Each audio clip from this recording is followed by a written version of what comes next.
Porque aquí sí estudiamos y nos titulamos. Sean bienvenidas y bienvenidos al canal de temas de interés. A través de este canal compartiré temáticas que no son de abordaje cotidiano, con la finalidad de conocer un poco más sobre temas de interés.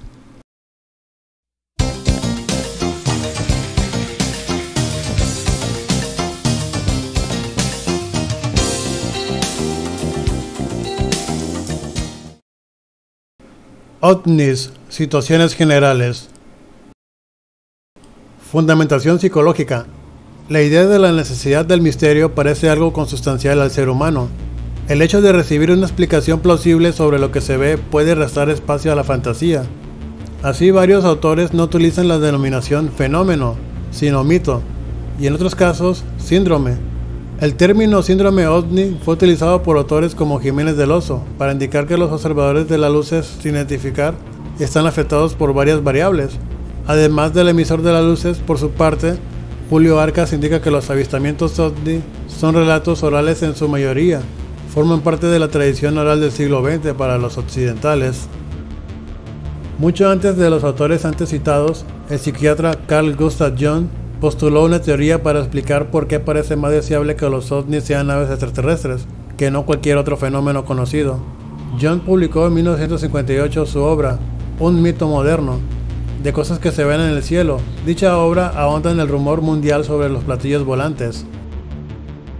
Carl Gustav Jung le escribe a United Press International: he formulado mi posición ante la cuestión de la realidad de los ovnis con la frase: la gente ve algo, pero no sabemos qué es. Esta formulación deja abierta la cuestión del ver. Se puede ver algo material, pero también se puede ver algo psíquico. Las dos cosas son realidades, pero de tipos diferentes. Así, Jung establece tres modos de ver el fenómeno.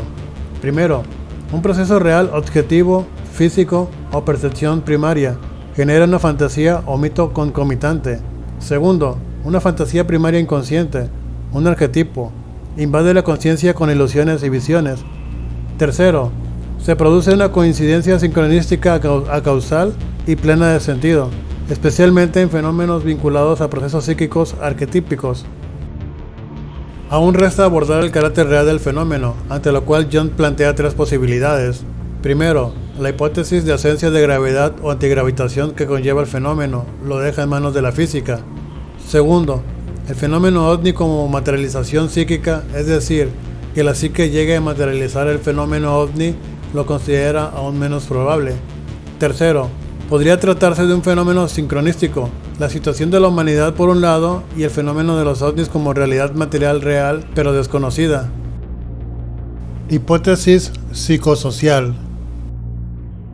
En 1977, el ufólogo francés Michel Meunier publicó el libro No hay tal cosa como los ovnis, donde planteaba que el fenómeno ovni es un mito surgido en la era espacial y con una base absolutamente psicosocial. Los testigos interpretan erróneamente y transforman imaginativamente fenómenos convencionales por medio de condicionamientos culturales y autosugestión. Pasaríamos, por tanto, del énfasis en el objeto externo en detrimento de la psicología del testigo, propio de la hipótesis extraterrestre, al otro lado de la balanza, experiencias subjetivas plenamente psíquicas sin agente externo. La hipótesis psicosocial o sociológica se puede definir como: se trata de una corriente que se ha alejado del estudio convencional del caso ovni y la supuesta materialidad del objeto observado, para poner atención en el testigo, en la sociedad en la que la información se produce y en la cultura en la que el mito extraterrestre se ha desarrollado. Se considera a sí misma como una ufología crítica, centrada no ya en el objeto ovni, sino en el objeto sociocultural que el ovni representa. Gradualmente fue conformándose la denominada Nueva Ufología, a partir de representantes provenientes de la escuela paraufológica iniciada por Jacques Vallée, que, aún presentando a su vez fundamentos sociológicos, terminaría desarrollando su propia hipótesis homónima. Como aproximación contemporánea a la teoría psicosocial, aunque con paralelismos a la siguiente hipótesis paraufológica, resalta la teoría de la distorsión del periodista e investigador gaditano José Antonio Caravaca, la cual no defiende que el fenómeno ovni tenga un origen puramente psicológico, sociológico o alucinatorio, sino que es provocado por la interacción, comunicación de un agente externo, desconocido, inteligente e independiente al ser humano, con los eventuales testigos que describe experiencias con ovnis. Para lograr sus objetivos, dicho agente conecta con la psique de los observadores para extraer del inconsciente individual y privativo de los mismos material intelectual que se encuentra en los hobbies, cultura, cine, literatura, etc., con el propósito de fabricar, proyectar una experiencia de visitación alienígena ficticia. Hipótesis paraufológica. De la actual polarización entre la hipótesis extraterrestre, defensora del fenómeno físico, y la hipótesis psicosocial, defensora de un igualmente exclusivo fundamento psicosociológico, emerge la hipótesis paraufológica o interdimensional. Esta corriente tuvo sus inicios en la obra anteriormente expuesta del psiquiatra Carl Gustav Jung, siendo desarrollada posteriormente por autores como Jacques Vallée, John Keel y Jerome Clark, entre otros. En el año de 1969 sería publicada la obra señera y fundacional Pasaporte a Magonia, trabajo principal del considerado por muchos como el mejor ufólogo del mundo, Jacques Vallée. Dicha obra supuso un cambio radical en la interpretación del fenómeno ovni. El autor francés vincula en ella los ovnis con las hadas, los elfos y las apariciones de la Virgen. Es decir, tras manifestaciones históricas aparentemente discordantes y divergentes, se vislumbraría un mismo y unívoco fenómeno camaleónico. Por ejemplo, el paralelismo entre los relatos de las hadas de las leyendas feéricas europeas y las modernas abducciones extraterrestres, cuya motivación última apuntaría a algún tipo de manipulación, sistema de control o influencia sobre nuestros psiquismos, creencias y patrones socioculturales. Un año después saldría a la luz una segunda obra, Operación Caballo de Troya, del ufólogo John Keel, en la que planteaba que los ovnis no provienen de otros planetas, sino de otras dimensiones. Serían el disfraz de un fenómeno oculto inteligente, manifestaciones que aparentan una presunta realidad mimetizándose en función de la época y el contexto cultural en la que se expresan, cual caballos de Troya. La parufología apelaría, por tanto, a fin de no caer en la unilateralidad de la hipótesis que la preceden, a la necesidad de contemplar otros niveles de la realidad, planos de existencia o universos múltiples, con el fin de ensamblar adecuadamente la variada y complejísima fenomenología ovni. Esto quiere decir comportamiento absurdo, transgresión espacio-temporal, naturaleza psicoide y componente parafísica. Jacques Vallée realizó una síntesis de su obra de 1988, Dimensiones, en la cual dice: creo más bien que el fenómeno ovni es una indicación de la existencia de otras dimensiones, más allá del espacio-tiempo. Puede que los ovnis no procedan del espacio, sino de un multiverso que nos rodea y cuya inquietante realidad hemos persistido en refutar a pesar de las pruebas que tenemos desde hace siglos. Una teoría semejante es necesaria para explicar al mismo tiempo los casos modernos y las crónicas de Magonia, las abducciones y el componente psíquico. Origen antiguo. El origen antiguo del fenómeno ovni especulamos que se origina y se registran a través de los pictograbados, estatuas con formas curiosas y que referencian a ovnis con formas de platos, y a estas estatuas con cierto tipo de características peculiares tales como cabezas alargadas, ojos grandes, manos con 3 dedos, cuerpos muy esbeltos y de baja estatura proporcional, y en ocasiones describiendo cierto tipo de tonalidad de piel, tipos de vestimentas o tipos de utensilios que eran propios de los entes representados. Todo lo anterior sujeto a las interpretaciones de quienes lo atestiguan.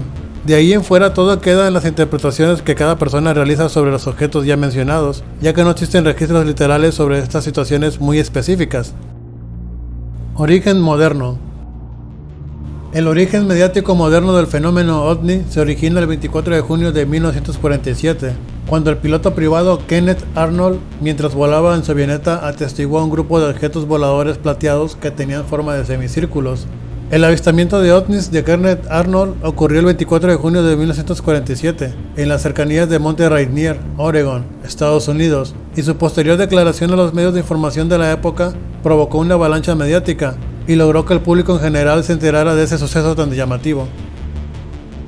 El siguiente evento mediático sucedió en Roswell, Nuevo México, Estados Unidos, el 2 de julio de 1947, cuando en primeros informes se registró el estrellamiento de un ovni del tipo disco volador, y con el tiempo se descubrió que fueron 2 estrellamientos en esa zona separada por kilómetros. Propulsión nuclear. En la actualidad existen dos métodos para la propulsión nuclear, civil y militar, los cuales son: primero, mediante reactores nucleares; segundo, por generación eléctrica mediante isótopos radioactivos. El primer método de propulsión nuclear es mediante reactores nucleares. Es la opción más utilizada en los buques nucleares, como los submarinos, portaaviones, cruceros, rompehielos y otros. En ellos pueden estar albergados uno o varios reactores de cualquiera de los tipos existentes, aunque los más seguros y los más utilizados hasta ahora son los del tipo PWR. Segunda, por generación eléctrica mediante isótopos radioactivos. La segunda de las propulsiones nucleares citadas es utilizada en los satélites artificiales, debido a la liberación continua de calor o electrones de los materiales radioactivos, como el plutonio o el uranio, altamente enriquecido. Estos pueden ser usados para la generación eléctrica en condiciones en las que no existen otros métodos posibles, como en ausencia de luz solar. También pueden utilizarse estas partículas aceleradas mediante aceleradores hasta velocidades cercanas a la de la luz, obteniendo aceleraciones continuadas y constantes, aunque pequeñas, hasta velocidades mayores de las que pueden conseguirse con los propulsores químicos habituales. Elemento 115, moscovio. El moscovio, anteriormente llamado unupentio o Merschel Mc, es un elemento sintético de la tabla periódica cuyo símbolo es Mc y su número atómico es 115. Actualmente se conocen 4 isótopos, los cuales son el 287 Mc, el 288 Mc, el 289 Mc y el 290 Mc. Descubrimiento. El 2 de febrero del 2004 la revista Physical Review anuncia que científicos rusos descubren el elemento 115 en Dubna y científicos estadounidenses descubren el elemento 115 en el Lawrence Livermore National Laboratory. El moscovio en la tabla periódica de los elementos.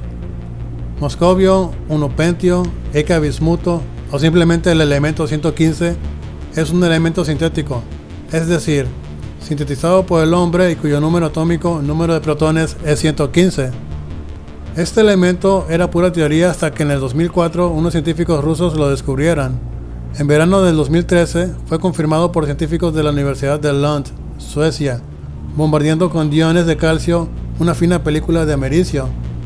Aunque un científico, Bob Lazar, hizo pública la existencia de este elemento unupentio o 115 desde el año de 1989.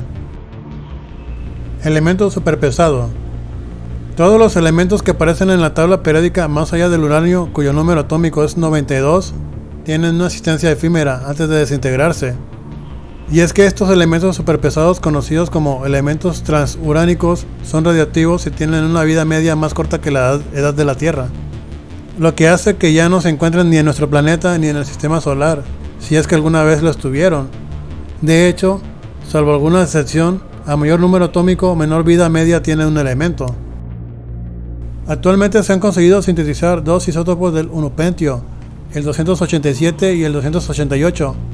La vida media de ambos fue de apenas unos milisegundos, pero se prevé que el 299 pueda ser el primer elemento superpesado estable, ya que contiene el número mágico de 184 neutrones.